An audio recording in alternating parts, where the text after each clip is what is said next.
The werewolves jump out and dash forward with ill intent as Squad 13 put their backs against each other to have a set of eyes in each direction. Han Li states to the crew that werewolves are intentionally circling around them to keep them close as one giant target. He screams out, "There's gotta be a leader within the wolf pack." Right on cue, the leader of the pack shows face as the mystical white Fang wolf. This werewolf is considerably smarter and more powerful than the others and uses its psychic ability to drown Squad 13 in an aura of doom and fear. As even more howls are coming in from all directions, our main character, struggling to get out of the psychic grip, looks to the sky as he witnesses the long overdue rescue squad making their way. Taking in a deep breath before ripping his way out of the psychic grip, he yells out, "We got a chance, fellas. Get your weapons and hold these monsters off for just a little longer." Kuro, drained and exhausted, powers up for the final push. With White Fang and its pack lunging forward with Jose and Han Li retrieving their spears, the wolves go for their strike. A loud interruption from the sky above halts White Fang as a pod zooms down to a crashing bang. The impact strong enough to damn near blow all of Squad 13 back. Our main character squints his eyes as the stairway extends from the pod with an ARC soldier donning the Psycho Frame armor. With dozens of pods crashing down, it just so happens that White Fang is crushed to its death, and would you know it, Sergeant Red is the first armored soldier and yells out, "How the hell you guys survived is nothing short of a miracle." The next morning, with his battered hand reaching towards the sun as if it's been ages since they last saw sunlight, Jose states, "How in the world did we survive?" With Nuth donning a sling from the battle, he replies, "Luck was on our side, bro. It sucks that half of the rest of us had to die." Jose mentions the power of the Psycho Frame suits. "Dude, like how is it that we had to muster all of our strength just to kill off one of those werewolves while the Psycho Frame suits were able to kill a whole legion of them like it was a walk in the park?" That night, after being rescued, everyone was understandably thrilled to have survived such an ordeal, everyone except for one, our main character Han Li. Since that horrifying day at the Dimensional Tear, all of the squad politics and internal beefs became an afterthought. The leader of Squad 7, Kato, leading the psych ward, approached our main character after the whole ordeal and told him, "For all the time I spent hating everything about you, you were the one who saved our lives. What you said about me not being ready to kill was actually true, and even worse, I wasn't prepared to see death. That day taught me that you aren't my foe. I know now who is my real enemy." With our main character in his room and deep in thought, realizing that he and the second years have to get considerably stronger, he does not even hear the vast amount of knocking on his door. Wham! A fist comes punching right through the door to Han Li's surprise. Wrist deep throughout the door, the watch on the displays a message and states that our main character has been summoned. Walking through the hallway, our main character is still stunned that heist door got punched through like that as he covered it with a sheet of paper and some tape. It's almost fitting that it was Silence who punched through, considering there seems to be nothing normal about him. Han Li nervously asks, "You mind telling me who exactly called me in?" As Silence stops to type his answer into the watch, the message reads, "Sergeant Red, now stop bothering me." He flips the bird towards our main character, which shocks Han Li as he thinks back to himself, "Is this sucker mad because my squad beat is during our match?" As they make their way to the other side of the compound, they enter a large lobby as they approach the Sarge. The Sarge, however, is not alone. Han Li looks to his left to see none other than Del Simon, who looks salter than ever. This is not going to be some small chit-chat, so why don't you knuckleheads cop a squat so we can begin? Flashing back to when everyone returned from the Dimensional Tear with ARC's leaders gathered, ARC's Chief Officer Licor states that the loss of the 25% of the second years is the largest ARC has ever experienced. Damn it, this was supposed to be training and we get ambushed by minions? He continues to state that since Instructor Grossman, who died in the chopper from the explosion, was responsible for the safety of the second years, the fault will fall on him. Pretty petty considering he lost his life to a surprise attack. As everyone continues to listen on, Chief Officer Licor discloses that the camera footage retrieved from the choppers show that an mage was responsible for the explosions. Every one of them we killed were just minions in their army, such as the hunters and the werewolves. Some of the leaders chime in with statements like, "These minions and the mage were on the offensive, which is unlike them. We've not seen an mage since the last war on humanity. The war is coming and quicker than we thought, sir." Sergeant Red finally speaks and asks, Why are we not waking the Oracle? Flashing back to the present, Sergeant Red presents the three with an option for the new squad name.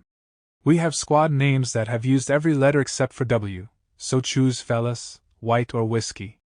Our main character and Del Simon put 2 and 2 together and realized they were called in to be part of a special task force. Silence is quick with his answer as he inputs his selection into his watch, and as the speaker reads, white. Del and Han Li agree with Silence and also select white.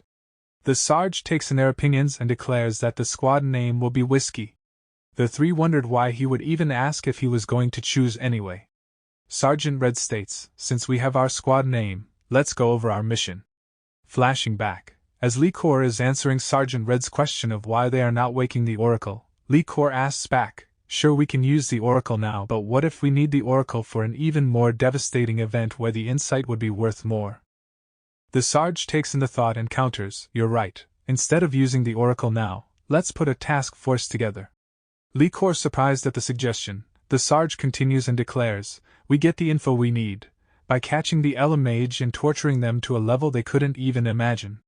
Flashing back to the present, the Sarge tells the three the mission as they stare in shock that they are heading back to the dimensional tear. They all make their way to Chief Engineer Octo's lab where he ecstatically greets the crew. He instructs them to select a weapon of their choosing as they all contain the rare dragon material used to kill their alien foes. Our main character marvels at the spear and unexpectedly, the spear instantly glows a bright blue aura. Octo, rather proud of his work, informs the crew that the dragon material stores a psyker's psychic energy. Del, showing his privileged side, asks, are these weapons the only option? There's gotta be a better design, right? Octo quickly puts Del in his place and replies, custom weapons are reserved for 3rd years. Know your place here, got it? Del compiles without struggle. Octo, as if he is presenting the next act at a circus, showcases the next tool as it hovers into the air. Han Li with a look of surprise asks, is this like an air bit? Ding ding! These are actually pocket-sized air bits, exclaims Octo.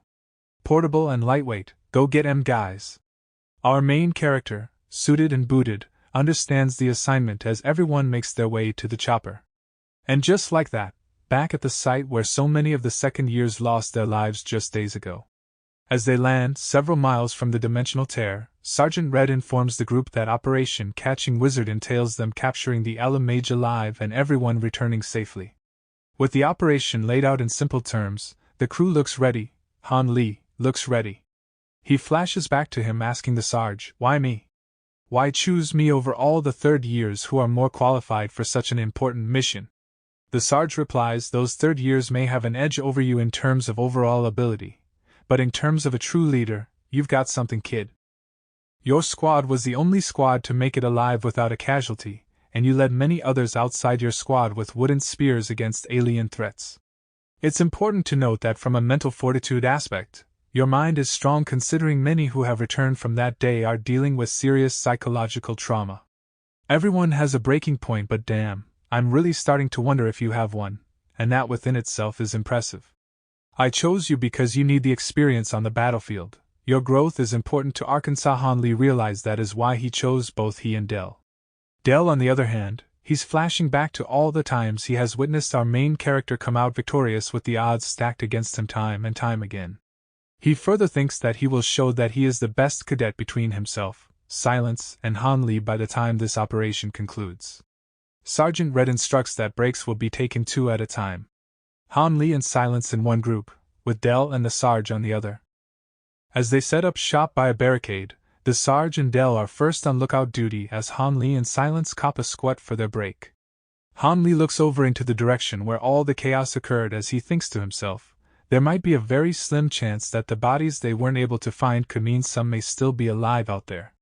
Silence begins to lift his mask with Han Li taking quick notice out of curiosity. As Silence begins to lift his mask higher and higher, our main character offers to turn his head to give him privacy if he wants to take off his helmet. Silence instantly stops lifting his mask to input a message on his watch for his mask to display as it clearly reads, "Who said I need to?" Lil attitude on Silence, huh? As they all move out after taking their breaks, the Sarge informs the crew that their comm devices won't be working this close to the dimensional tear. As the crew makes their way through the forest, Silence takes notice of the sound of footsteps on leaves and sees Elo hunters up ahead. He alerts the crew as they ready themselves in position. The Sarge orders for no one to shoot. Then looks to Silence and says, "You're up, Silence, do what you do." So he does. And in the blink of an eye, he decapitates the hunters like a hot knife through butter before the hunters even knew what was happening. With Silence programming his helmet to say end in a braggadocious manner, the Sarge giggles to himself as Del and Han Li stare in awe of his elite speed and skill. Silence hears a couple more hunters close by. He sees his targets and draws his swords ready to take them out. Han Li quickly tells Silence to wait, and suggests that it would make more sense to follow the hunters instead. Sergeant Red asks our main character to explain his logic. Han Li replies, "Look at them, they don't have the slightest idea we are on their tail, and at some point, they have to go back to where they are headquartered." The Sarge is impressed and tells Han Li, "That's some good thinking, kid." While Del looks like he is about to pop a blood vessel from being salty. Del thinks to himself, "Why the hell didn't I think of that? I still have time to prove I'm the best of the bunch here, damn it." Silence activates his surveillance camera on his mask and begins to follow the hunters. They lead everyone right to their base as Han Li expected. There it is, the Ella mage. Sergeant Red looks down and points out to the crew the crystal at the end of the mage's stick. With Silence capturing every moment, the Sarge states, "You guys have not forgotten that the crystal is none other than the psychic crystal." Del and Han Li marvel at it as they know this crystal is that ability to store an insane amount of psychic energy. That same psychic energy was used to take the choppers down just days ago. The Ella mage is loading up more energy into the crystal as it takes time to replenish after use. The Sarge notices there is not a werewolf in sight, which makes only 6 hunters and 1 Ella mage. The Sarge declares, "Operation Catching Wizard is a go." The Ella mage can teleport, so we have to be quick to the punch. "Silence, you're going for the mage, Han Li, Del and myself would take out the hunters. We cannot afford a single mistake from here on out." Han Li looks down with his eyes glowing into his shock. He sees the second years that were not found laying lifeless before the mage. Fuming in rage, our main character's psychic aura is beginning to shine bright as he can't even hear the Sarge trying to get his attention. The Sarge wonders why he is powering up for, as he didn't notice the lifeless bodies of the second years by the mage. The Sarge knows that the mage is able to detect nearby psychic energy, and makes a decision. "Squad Whiskey, fall back." With Del and Silence confused with the order, considering their opportunity is right there in front of them, Sergeant Red realizes that our main character's rage needs to be settled before the Ella mage takes notice. Han Li power rises even further to the point Sergeant Red now knows they are all in danger. The mage looks over, the Sarge rushes to Han Li, the mage attacks. With Han Li caught off guard by the Sarge pushing him back, the psychic attack from the mage brightens the sky from all its power and sends them all flying. Han Li with terror and worry on his face as he looks down to the Sarge. The Sarge yells out, "You done raging now?" Han Li knows this is his fault as the Sarge orders for Han Li to take over as the leader if he is unable to continue. Han Li takes the order with obvious regret on his face. Del and Silence ready themselves to provide cover. 2 soldiers but 3 legs total, Han Li helping the Sarge to get to safety as he thinks to himself, "Damn it, man. This can't be happening." The Ella mage screams out an order in its native tongue and the Ella hunters make their dash towards Squad Whiskey. Silence moves swiftly and begins his onslaught as the other Ella hunters make their way towards Del as he lets off a litany of rounds. The shots fired aren't affecting the hunters as Del thinks he's gotta go about this a different way. So he does, powering up his psychic energy. He raises 2 massive stones and launches one towards the hunters and making direct impact on one of them. The other hunter leaps towards Del as the hunter is way too close for Del to launch the second stone. Del realizes the imminent danger as he thinks to himself, "I can't die like this." 1 second, the hunter has its sword cocked back to strike. The next second, Silence slices through the hunter and saving Del's life. Del can only stand in awe as he wonders how in the hell was our main character ever able to defeat Silence. The Ella mage screams out another order to the remaining hunters as they walk back. Del questions why they are retreating. As Del and Silence make their way towards Han Li as Han Li is showing obvious guilt, Silence rushes over and punches our main character square in his jaw. Han Li crashing several feet away, Silence's psychic energy is emanating with Dell telling Silence to chill out. It's confirmed, Sergeant Red has lost his leg from the mage's attack trying to save Han Li. The Sarge states that the mission can't continue as the Elo are probably waiting for them to attack. Han, getting up to one knee, says out loud, "No way, we can't stop now." Silence knocks Dell's hand off his shoulder, and rushes our main character again with a roundhouse kick flush to the side of his face.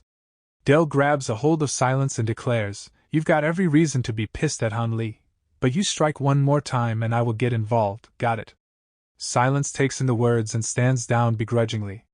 Dell then looks at our main character and states, "This is all because of you. Your plan better be bulletproof, because if it sounds like garbage, I'll be the one who beats you to your death. I don't like saying this, but you have proven over time that you have some of the best strategies." Han Li rises and asks for them to hear him out. Considering what has happened, this might be a blessing in disguise. Silence balls his fist up as Dell questions, "A freaking blessing?" Our main character continues, "There's a reason we wanted to attack swiftly. So that the Ela mage wasn't able to summon the power from the crystal to attack us, but it did attack, so that means?" Dell answers and states, "Damn, you're right. The mage used up all the stored energy and has to reload more power. But the mage could still teleport." Han Li replies that the mage hasn't been sighted in over 10 years, and now the mage is taking the risk to stay as close to the dimensional tear as possible. The mage risked using all the psychic energy to kill us, and when it was unsuccessful, it ordered the hunter to retreat. Does that sound like a mage that has enough energy to teleport? They all stand quiet as our main character just dropped a truth bomb. Silence looks to Dell and nods to confirm his decision as Dell asks Han to lay out his plan. Han Li looks to the tear as he whips out the air bits for action. He states, "I will be the one to bring in the Ela mage. I will strike from the back side of the tear as you two distract them all from the front. My psychic energy will be masked as I pass through the tear. The mage won't be able to see me through the tear either, as it's way too bright." Dell counters and states, "You won't be able to see through the tear either, not to mention the pressure we felt from the tear the last time we were here was immense. How are you going to control your air bit through that? You'll die if you don't get this right." Our main character states, "I'm not the strongest in psychic ability, but no one has better control than me. Hear me when I say this. This is not me atoning for getting the Sarge injured. This plan works because I genuinely have the best shot at making this plan work, so let's get it."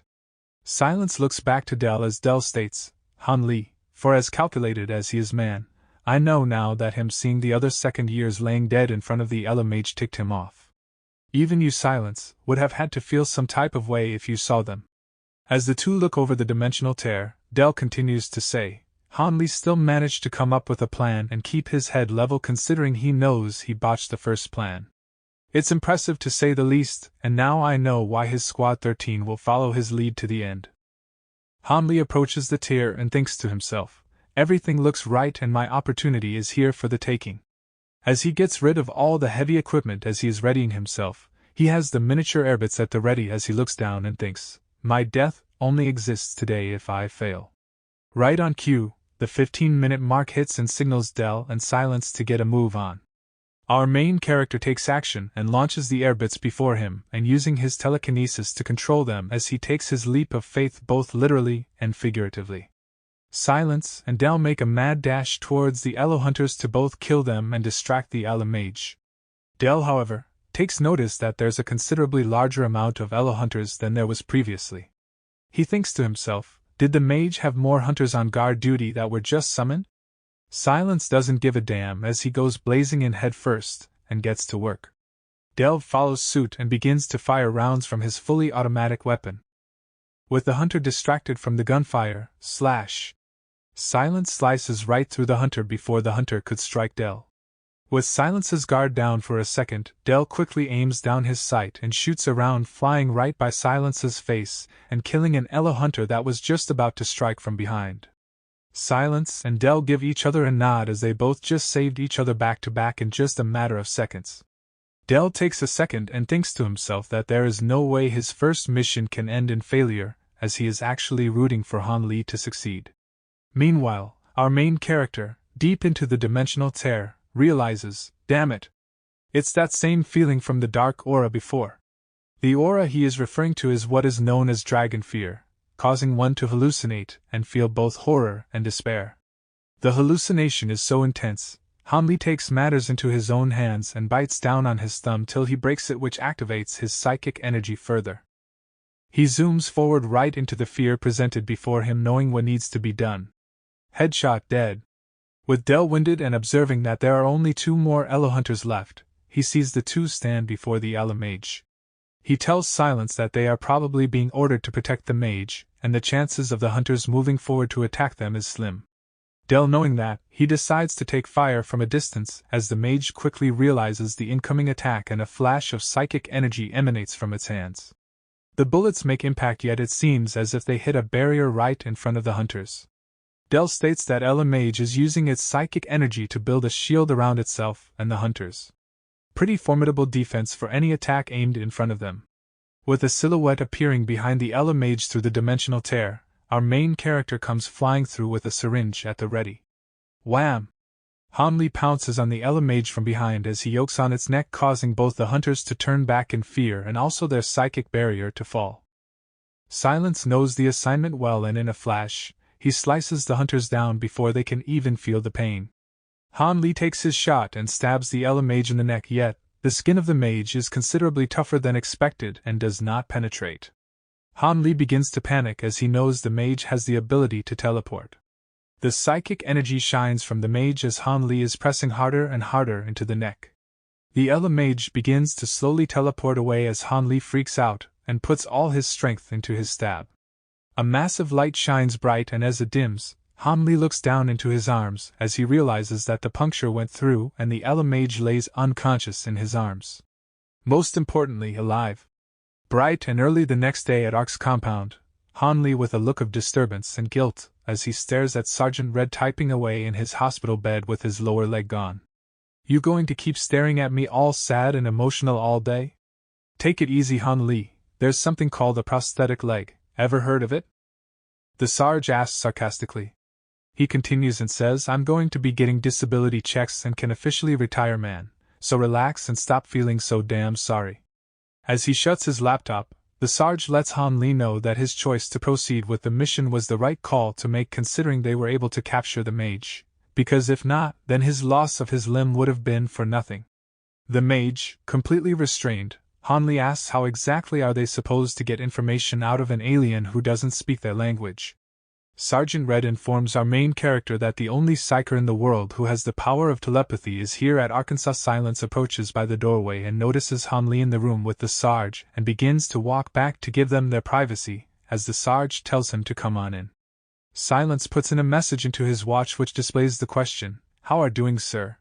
The Sarge answers, "I actually had plans of trimming down a few pounds, but since I lost my leg, I'm at the perfect weight now." Silence begins to giggle as Hanli looks over in surprise that Silence is showing emotion. As Sergeant Red and Silence continue in their laughter, Hanli is stunned that Silence and the Sarge seem to have a great relationship. As the sun begins to set, our main character and Silence leave the Sarge to get some much-needed rest. Silence inputs a message into his watch that states, "I didn't realize our fallen comrades laying in front of the Elo mage that caused you to rage and give away our position. I wouldn't have striked you if I knew." Hanli replies and states that the strikes were well deserved considering he put all of Squad Whiskey in danger. Silence inputs a message stating, "Even so, you kept your focus and got the job done. No wonder the Sarge sees so much in you." As they walk, Hanli replies, "It's tough to tell who the Sarge likes considering he is equally mean as hell to everyone." Silence giggles as he knows exactly what Hanli is talking about. As they reach the intersection of the compound where the second years and third years break off, they each wave their goodbyes and part ways. Silence begins to type in a message into his watch as Hanli is walking away and then launches a pebble right in the back of Hanli's direction to get his attention. Hanli turns back with a smile on his face as the message from Silence's watch reads, "Get your dumbass over to third year already, young buck," as he walks off with his usual gesture. Bright and early the next day, a jet arrives at the Ark compound with visitors from all over the world. One in particular from the United States, James Rue, unbuttons his collar as the humidity is hot and heavy. As they all make their way with a couple of Ark soldiers awaiting their arrival, one of the soldiers calls into Chief Officer Lee Kor to alert them that the Supreme Council inspectors have landed as Chief Lee Kor instructs the soldiers to take them into the conference room. As the inspectors approach, the soldiers stand at attention and greet them. They hand everyone GPS watches with a map of the compound, as the likelihood of them getting lost without it is high, as they instruct them to follow up to the main conference room. Inspector James Rue begins to hum as he thinks to himself, "Perfect, got a map of the place, and that's all that is necessary for now." As one of the soldiers points out to Inspector Rue that the cars are here to take them to the conference room, Inspector Rue with a cocky tone informs him, "I'm an inspector here. I don't move by your schedule, I operate by mine." The soldier complies as he thinks to himself, "Damn it! He's going to be a nuisance for us." Inspector Rue thinks, "I have to do my own digging here, considering they're probably going to withhold information." Before the inspector continues to walk away, he halts as if he forgot and asks, "By the way, point me in the direction of the young gun named Han Li." Later at the training grounds, Nuth, Jose and Kuro, with their eyes just as wide open as their mouths, are staring down a bunch of candy in their hands. Inspector Rue with a grin introduces himself and lets the group know there is more of these sweets to come. He seems to know even though their bodies have matured, they are still very young. Han Li, however, doesn't give a damn and lets the inspector know that they have work to be done. The inspector puts up no fight and lets our main character know he won't be a nuisance. Han Li quickly gets his crew in line and orders them to get set for shooting training at the gun range. The inspector thinks to himself, "That kid has to be the Han Li that I heard about." He continues to look over at Han Li and thinks, this kid had nothing impressive about him coming into ARC, and now he's top dog for all his battle accomplishments in both matches and the events at the Dimensional Tear. With gunshots blasting off and Inspector Rue waiting outside, he gets a stretch in as he's been there for a while and thinks to himself, every other squad is taking a break considering there are no matches set since the events at the Tear occurred. Why are they grinding so hard? The sound of the automatic gates opening alerts the inspector as Squad 13 finishes up their shooting training. Han Li barks the order, "Everyone! To the weapons training gym!" Just when Inspector Rue thought they were done, he thinks to himself, these young bucks are intense. With the sun setting over the compound, Inspector Rue spectates from above as Han Li screams out, "Kuro! It's you and me today, one-on-one sparring!" Kuro, though far superior to Han Li in terms of psychic abilities, looks back and trembles at the thought of sparring with our main character. With both of them donning their staffs, Han Li orders Kuro to get in position. Kuro thinks to himself, why has Han Li asked me to spar with him today? He's had an intense look in his eyes as of late. Han Li looks over and knows he's learned something since coming back from the Tear. In real battles, just having elite psychic abilities alone won't win you the war. Kuro is going to have to gain more expertise in other forms of combat. He thinks back to when Kuro was a first year when he was physically weak, but now, in his fully developed form, his mindset is what needs to be strengthened. Han Li makes a mad dash towards the unassuming Kuro as he cocks back his staff and takes his swing as Kuro activates his foresight ability to see Han Li's next move before he makes it. Kuro's power to see incoming attacks allows him to only barely dodge the strike. Han Li pours it on as Kuro does his best to block and dodge the flurry of attacks that Han Li is throwing his way.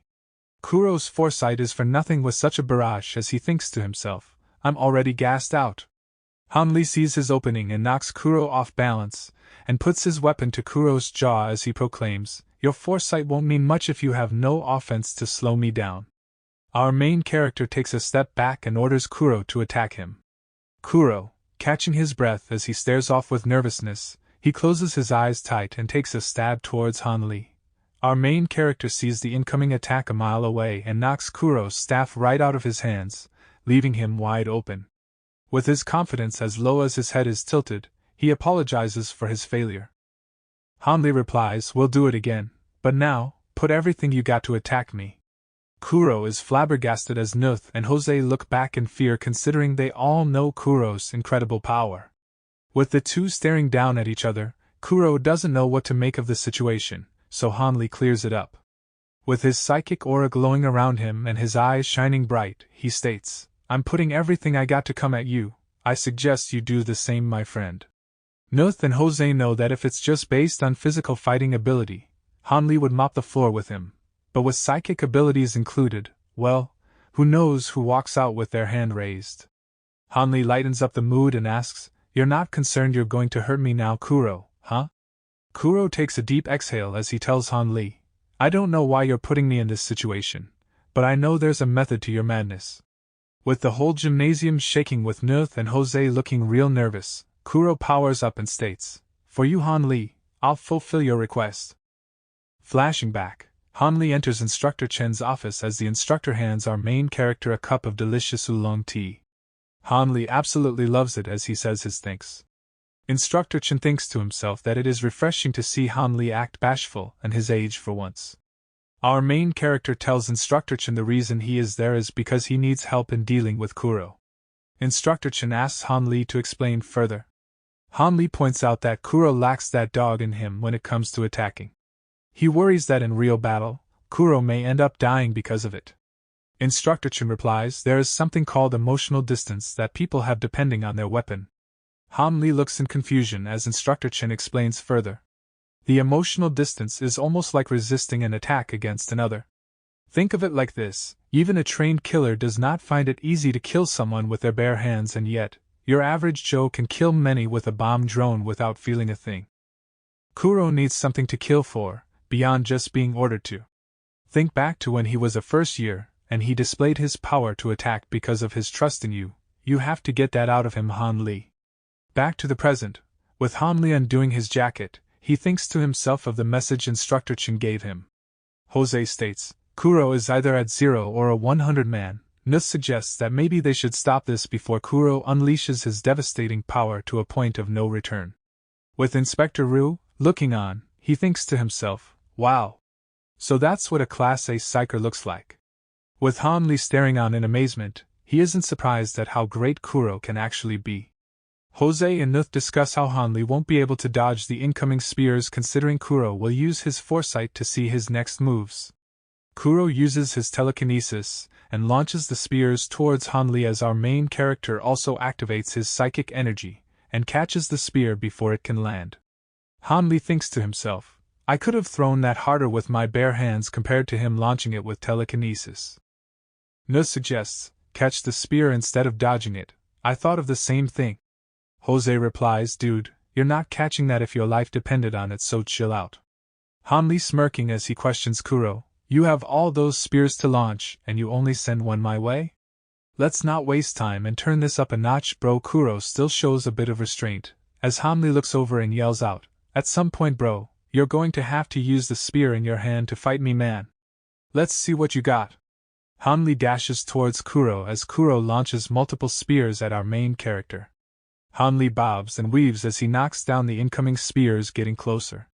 With Han Li in striking range, Kuro launches the last batch of spears, and as they are about to land, Han Li undoes his jacket and uses it along with his telekinesis to knock all the incoming spears away. With Jose in shock that Han Li just used his telekinesis on his jacket to negate the incoming spears, Nuth screams out, Kuro! You gotta use your staff in hand now.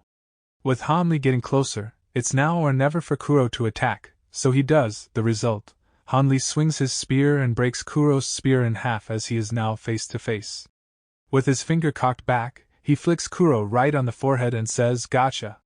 Han Li congratulates Kuro on keeping his eyes open as the attack was incoming considering most just closed their eyes. With Nuth and Jose cheering on Han Li for his impressive showing, our main character tells Kuro, your only Achilles heel is that giant heart of yours. Why launch all those spears towards my gut with that last attack, buddy? If you mixed it up and launched them at different targets on my body, you could have landed something significant. Kuro blushes as he tells our main character, I wanted to make sure I didn't get you in the face, bro, but using your jacket the way you did was super smart thinking. With Inspector Rue just witnessing everything that has happened, he knows the rumors about Han Li he's heard doesn't even compare to what he just saw. He further thinks, I'm more than sure I can get the info I need out of him that Ark is trying to hide from me. Inspector Rue walks down to the gym level as he interrupts Squad 13 to ask, hey, mind if we have a quick chat, Han Li? As the Inspector and Han Li step outside to chat, our main character asks, this wouldn't have anything to do with second years that died from the ambush attack at the Tear, is it? If so, I've already given my side in the reports. Inspector Rue responds, I get ya, Han Li, but I just thought hearing it from you would be better, you know? The inspector invites our main character to sit next to him as he thinks to himself, I also have a gift that I call super reactions. Inspector Roo is full of himself, thinking his quote-unquote super reactions is a gift at all. As Han Li tells his story, Inspector Roo is acting cheerfully interested and trying to make it more comfortable for Han Li to divulge the information he is looking for. He continues to show excitement at every point of our main character's story, and as Han Li reaches the end, the inspector excitedly asks, what happened after the tear? Han Li, showing a confused look, asks, what happened after? Yeah. What happened? Han Li responds, that was it, sir, nothing else. Inspector Roo notices that Han Li has kept the same face the whole time, and everything he said was nothing that he couldn't see in the report anyways. Han Li gets up and salutes the inspector, as he lets him know that he has to get back to training with the rest of the squad. As he walks away, he thinks, Operation Whiskey is confidential at all costs, you can't squat out of me, Inspector Roo. The inspector reaches for his phone and makes a call, find out if Han Li was on Ark's base ever since he returned from when the chopper blew up. The next morning, Han Li is in a full sprint along with his squad for their morning routine. Coming fast from behind them is another squad approaching from the left as they all chant 1212. Would you know it, our old friend Dimitri leading his squad. As they greet each other, Han compliments Dimitri for his endless energy. Dimitri, with a look of concern on his face, tells our main character that he's been keeping as busy as possible even though he doesn't want to. Dimitri then points out one of the inspectors who also happens to be from Dimitri's home country of Russia. Dimitri tells Han Li that the Russian inspector has been following his every step and pestering him for the past couple of days about him being recruited to the Russian army once the war with the dragons is over. Han Li, confused, asks, what does he want you to fight against? Ark will be shut down once the war with the dragons is over, man. As they continue to run, Dimitri calls out to Han and tells him that once all the dragons are killed off, the top brass are actually working up a plan to start another war to take over the world. Han Li is absolutely stunned. Later that day, Squad 13 is not letting up with their combat training, with Han Li keeping a close eye on the group even though his mind is not completely within the gym. His mind drifts for a second in confusion with what Dimitri told him earlier. To think peace would come after defeating the dragons just to find out they could very well continue to wage war on the rest of the world is unsettling to our main character. Boom! Interrupting Han Li's thoughts and everyone's training is Inspector Roo barging through the door. Inspector Roo, feeling rather cocky, thinks to himself, I know the days after the incident you must have went on a secret mission. With Squad 13 all looking back, wondering what the meaning of the inspector's unnecessary dramatic entrance was all about as he continues to walk towards Han Li, the inspector further thinks to himself, I will turn my suspicion into hard facts, Han Li, even if I have to use force to get the truth out of you. At that very second, everyone's watches goes off with a serious alert. They all avert their attention back onto the inspector and his guards with a serious look on their faces, causing Inspector Roo to quiver a bit. In a flash, Han Li sneaks behind the inspector and begins to restrain his hands as his guards quickly reach to draw their guns. Kuro will not have anyone dare touch his best friend and uses his powerful telekinesis to disarm the two and leaving their fingers mangled in the process. Han Li sternly states, We've been ordered to keep you under our protection, Inspector Roo, while the inspector screams out in pain, What the hell for? Han Li responds, Orders were just received, we advise you to comply, Instructor Roo. Right before the instructor is about to ask why, the gymnasium begins to rumble as pieces of the ceiling begin to fall. Han Li yells out, We've just been attacked, as he reads the message on the watch stating to protect the inspectors immediately as a raid is underway. Inspector Roo thinks to himself, Is there a spy among the inspectors? Han Li orders Jose to watch over Inspector Roo and instructs Jijo and Nuth to get locked and loaded. Kuro, completely confused, asks if the attack is coming from the Ella mage. Han Li, with a look of intent, states, We're being attacked by people. With the inspector and his guards restrained, Han Li and the rest of the crew get strapped up and ready for what's to come. Our main character radios into other members of the other squads to count up how many inspectors and guards they have under their protection, as they all tell Han Li the number they have. Inspector Roo, eavesdropping, deduces that even the other squad leaders look to Han Li as a superior. Han Li's brain already strategizing, he orders all squads to meet at the 4th Battle Simulation Dome, and to come with as much firearms and ammunition that they can carry. As Squad 13 marches their way to the battle dome and keeping the inspector and guards in their protection, our main character asks Inspector Rue, "What do you know of what's happening here, Inspector?" Inspector Rue seemingly hesitant to speak as he thinks deeply. Our main character states, "It seemed like you may know something even though I don't think you're the spy." It hits the inspector all of a sudden as he states, "Ha! The pure humanists." Jose looks over and asks, "What are you talking about?" The inspector replies, "They call themselves pure humanists. Their sole mission is to kill off all of the psychers as they don't believe you all are humans. That's what their religion entails." Nuth yells out, "We're the ones who have to go to war with these damn dragons in 3 years' time, and they want to off us of all people." As enemy choppers approach, the inspector replies stating that they believe the psychers were the reason the dragons are here in the first place, which makes no sense considering the gateway portal came long before the psychers. With the seeming leader hanging off one of the choppers, he stares down with an estranged look as he yells out, "There they are. The demons our God refers to." With many of the enemy choppers flying over the Ark compound, Ark's automated self-defense system goes online as their large artillery shoots up at the choppers. Somewhat effective as they shoot down a couple of choppers, Ark's soldiers begin to move towards the site as they see a good amount of the enemy choppers making their landing and beginning to move. Hanli warns everyone, "We're just about at the war zone, fellas." Hanli observes the area as he sees one of the choppers falling from fire. They all make their way towards the crashing chopper. Hanli points out to the group that just because the chopper crashed, doesn't mean they are dead. Nuth follows up stating he saw at least 4 enemies on the chopper. As Hanli is purposefully taking his crew between the large buildings for cover to keep them and the inspector safe, he realizes the unfortunate truth of what is to come. He looks back to his squad and makes this statement, "I'm going to need all of you to accept what we are about to do here and now." As they all stare in nervousness, Hanli states, "We are about to commit murder today."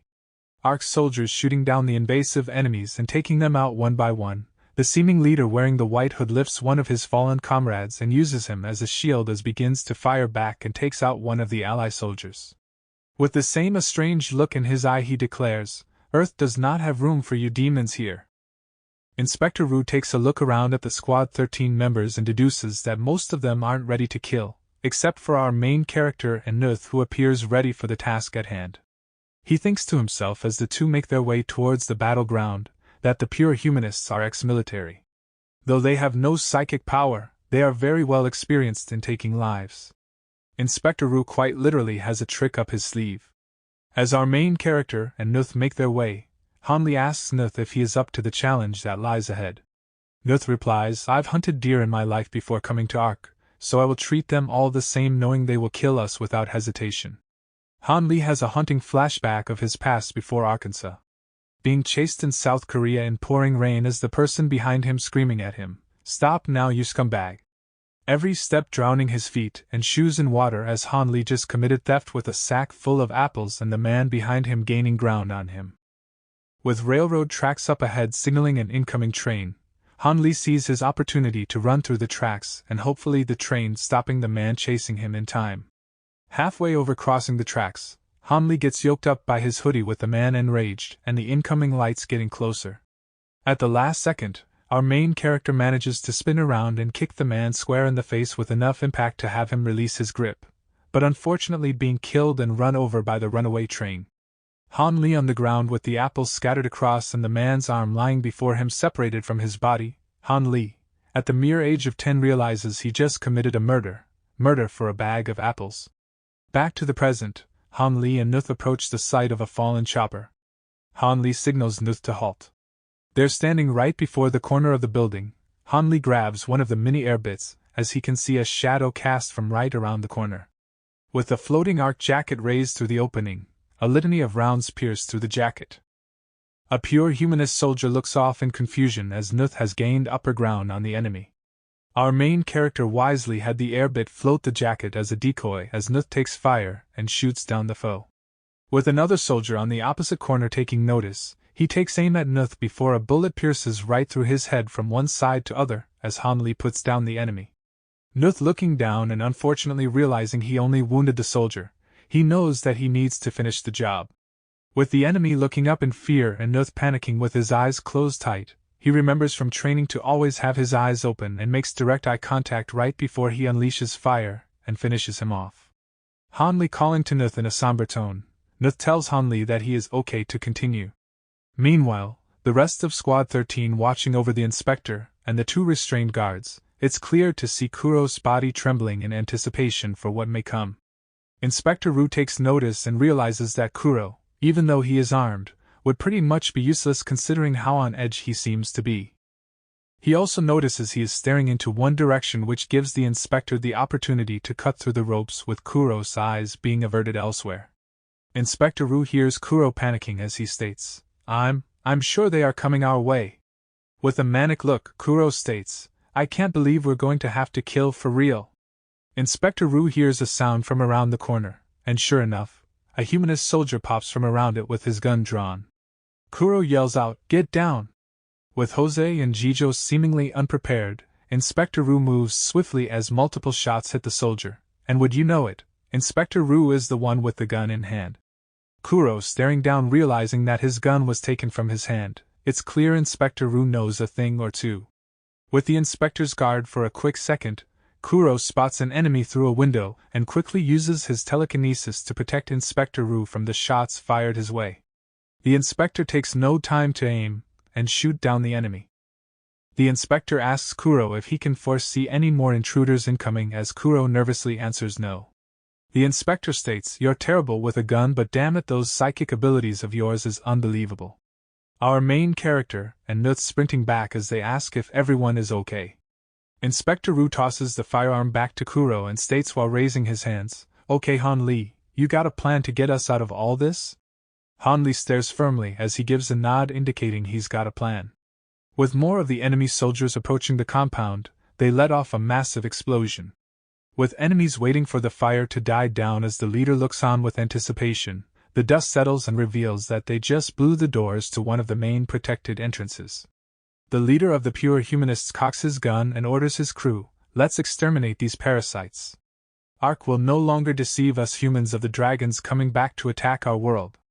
10 years since we last saw the dragons.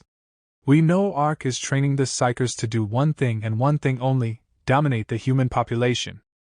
So kill them all for the sake of the human race. Meanwhile, at the 4th battle simulation ground where all the inspectors and guards were to be taken, Han-Li and the rest of Squad 13 are the last to join as every other squad has already gathered. One of the other restrained inspectors yells out, Who the hell do you all think you are, treating us inspectors like this? You will all, and before the angry inspector could finish his sentence, he is quickly grabbed by Del as Del with a menacing look warns him, Keep screaming, geezer, and I will end your life here where you stand. It's obvious that we are trying to protect you. Del's psychic aura flashes as he yells out, One of you are the traitors and the cause of all this. I killed today because of this traitor.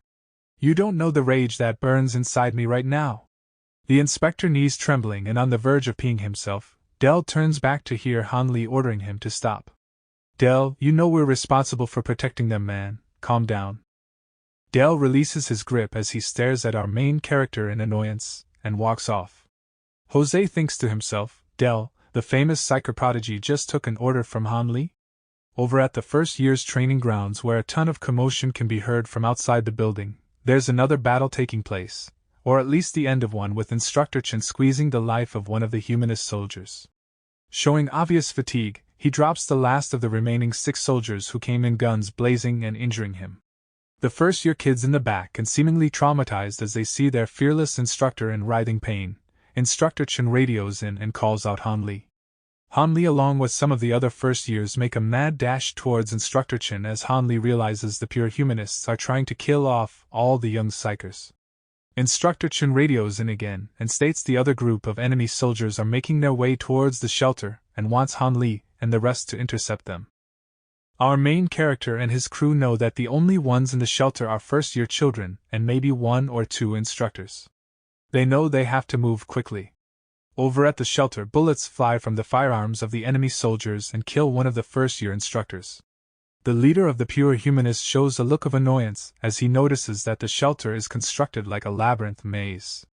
The leader, looking down the shot-down instructor, radios to his other squad of their current status. The other enemy squad guarding the shelter door responds back, "We're about to engage in battle with incoming enemies."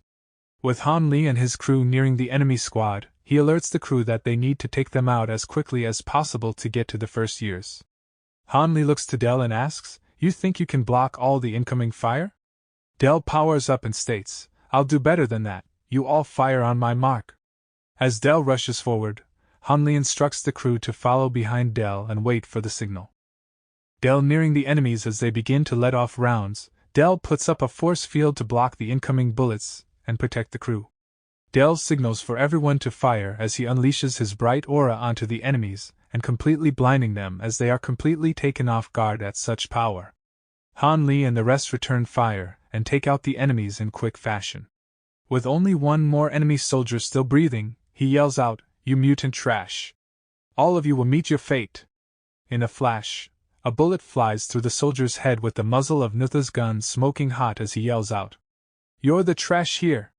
And you just met your damn fate!" Han Li puts his hand upon Nutha's shoulder and tells him to ease his storm. Our main character then looks back to everyone and states, "There's a reason why I specifically chose you guys for this mission. We all have similar mindsets and are able to kill for the greater good. I ask you all one thing. I learned the hard way of allowing my emotions to take control of me, and I vow to never let that happen again. From here on out, I will need you all to put your emotions off to the side. Clear-headed, and we will walk out victorious." Han Li draws a map of the compound as he explains they all have the upper hand as they know the whole terrain like the palm of their hands.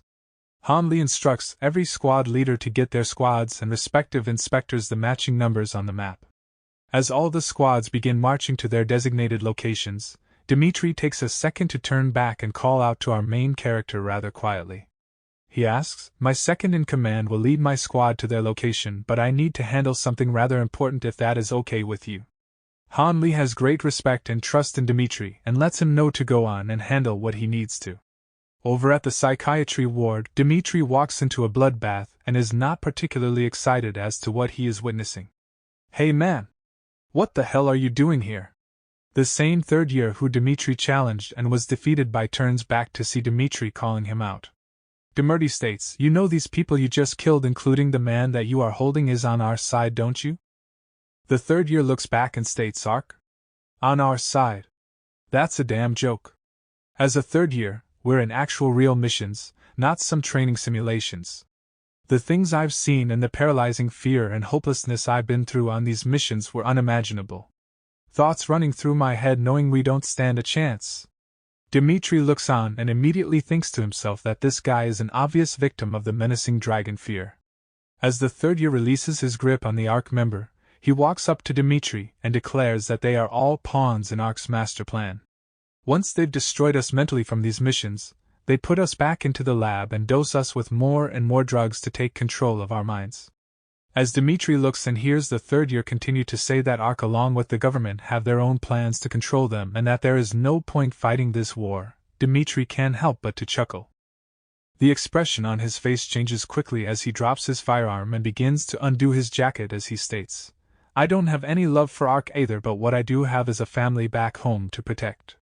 As his aura begins to glow, he declares, "We will kill the dragons firstly, then anyone else who becomes an obstacle in the path of that glory will be killed after." Meanwhile, the enemy looking on to their GPS maps can now see where shelters A through D, where holding the first years, are located. They also have sight on Han Li and his squad making their way closer to them. The pure humanist leader begins to load his grenade launcher and declares to his team that he will be able to kill them all with his heavy-duty weapon, as they see Han Li and his squad getting nearer on the GPS tracker. Han Li along with the rest of the group had no idea that ARC had shelters like this on the compound. Han states, "How could the enemies have known about this place?" This confirms that there was a spy amongst the inspectors, no doubt about. Han Li spots a tripwire right before his next step and quickly tells everyone to halt as he sees the tripwire attached to a hand grenade. Our main character thinks to himself that he probably should have brought Kuro along for his foresight ability. Meanwhile, the enemy leader opens the door cautiously, then pushes it wide open as he declares he's found what he's been looking for. As he instructs for his crew to kill, one of his soldiers states, "These are unarmed children, sir." The leader replies, It is necessary to eliminate these vermin. They will grow to terrorize generations to come, including our children. With the kids weeping and the soldier screaming out, this will be a massacre. We can't do this. Bang! The enemy leader shoots his soldier right in the head as he declares that this massacre will pale in comparison to the massacre these kids will commit once they grow. The leader then reaches for his larger firearm and takes aim at the young first years and states, "This here is a necessary evil." Han Li hears a bang both from far away and right by him and looks to see that Nuth has taken a hit. The crew quickly grabs Nuth out of harm's way as blood is quickly leaking from his leg. Han Li acts quickly and tells Del to follow suit as they dash around the corner, only to see one of the enemies aiming down sight with a grenade launcher. Han Li stunned, the enemy leader fires off a grenade as Del thinks to himself there is no way he can put up a psychic shield quick enough to block the incoming attack. Han Li's psychic aura glows from his eyes up to his hand as he is somehow controlling the grenade. The psychic energy mimics a hand as Han Li winds up and launches the grenade back towards the enemies and causes a massive explosion. Right on cue, Han Li and his squad follow up and shoot down the remaining foes. Static sounding off from the watch of the dead soldier on the ground, Han Li can hear the incoming message: Shelter A is wiped out of the first years and moving to the next one, copy. Meanwhile, Dmitri is being thrown through a glass window from the disturbed third year. The third year does not let up as he quickly follows the flying Dmitri as Dmitri crashes into the wall, and the third year cocks his fist back right before he lands a devastating gut punch. Dmitri immediately coughs up as he slides down the wall with the third year wielding a sharp weapon and states, "Foolish second year, have you not learned from the last time?" The third continues to say as the weapon is glowing with his psychic aura, "It does not matter how hard you try, Dmitri. You can't defeat someone like me who is far superior, you idiot." With the third year taking his shot as Dmitri lies helpless, Dmitri stares cold-faced as the third year is stunned at what he is witnessing. Dmitri's aura shining bright with the weapon crumpled against his forehead as he declares, "I'm ashamed of myself for ever taking a loss to a coward like you." Back over in the underground shelter where Nuth managed to bandage his injured leg, Nuth remembers himself when he was a first year and built a raft to leave the island that he was supposed to survive in for a week. He then flashes back to when Jose vouched for him once he became a second year to join Han Li's Squad 13. He then remembers the many times he's failed and barely passed his training. Now hearing that he is ordered to stay behind as he is injured and unable to help the first year as the rest make their way through the shelter has him feeling as a constant failure. Meanwhile, back at the fourth battle simulation arena, the other squads are under fire from surrounding enemy forces. One of the enemy soldiers winds up and launches a hand grenade in their direction. With one of the second years noticing the grenade incoming at the last second, he uses his telekinesis to avert the grenade straight up in the air right before it blows. Behind the trees where one of the enemy soldiers is panicking that their attacks aren't doing much for them, the other enemy soldier tells him that air support shouldn't be too far away and should be able to bomb down on all of ARC's forces. Members of the second years are realizing that Han Li's plan for them is working out as they are able to hold off the enemies. Back at the underground shelter, one of the enemy soldiers is beginning to work his way in, cutting down the door to Shelter D as one of the other soldiers realizes and yells out that Han Li and his crew are on their way and fast approaching. The enemy leader is surprised to hear this as he assumed, considering how young Han Li and the second years are, that they would have panicked once they saw the bloodbath of murdered first years from Shelter A.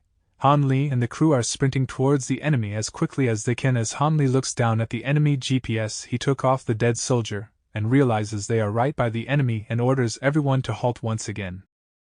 Up top amidst the concrete rubble is the enemy squad with Han Li and his crew are just around the corner. Han Li turns back to the crew and states, "Give me a couple of seconds to come up with a strategy." Back outside where enemy air support is flying in and taking a lot of damage from the ARC self-defense artillery systems, the bomber plane gives out and begins to nose-dive through the fire and flying straight down and making its way directly to the fourth battle simulation arena where the second years are stationed. Back at the underground shelter, Han Li states his plan with the crew going into the vents above which will lead the crew into Shelter D. If they can get in before the enemies make their way through the door, they can ambush them on the way in. Del argues that there is no telling if the vents are thick enough to stop bullet fire once they hear all of us traveling through it above them. Han Li rebuttals, "Time is not on our side right now, Del. We have to act fast or those kids are as good as dead." A footstep and a familiar voice approaches and states, I only heard the back half of the plan, but looks like you guys are going to need some help. Han Li, seeing Nuth with his legs seemingly healed as he is walking without the slightest limp, Del questions, You've developed the healing factor, haven't you? Makes sense considering you're always getting hurt. Nuth laughs it off and replies, I'll take that as a compliment. With Nuth unlocking his newfound ability, he takes the route of going into the vents alone, knowing he will serve as the distraction. Han Li orders the rest, Del and I will take the lead. The second the enemies hear Nuth from above, that's when we all follow up and shoot them down. Han Li hears the first loud clank followed by many more as Nuth purposefully runs through the vents loudly to create the distraction. It works. Nuth running through and Han Li signaling the boys to follow up and rush the enemies. As the enemy soldiers are shooting up into the vents, Han Li begins to open fire and taking out one of the soldiers. With the other soldiers taking notice of the ambush, they point their guns towards the crew and Del immediately knows the assignment and activates his psychic shield to block off incoming fire. The vent gives way to all the gunfire with Nuth crashing through after taking direct fire. As Nuth crashes down, one of the soldiers alerts the enemy leader that they killed Nuth and managed to get the door opened at the same time. The enemy leader unloads fire as he yells out for everyone to get into shelter D. Han Li screams out to the crew, We can't let them inside. We got to move out now. Yet in a turn of events, the bloodied and bullet-infested Nuth begins to rise as he asks menacingly, Where the hell do you guys think you're going?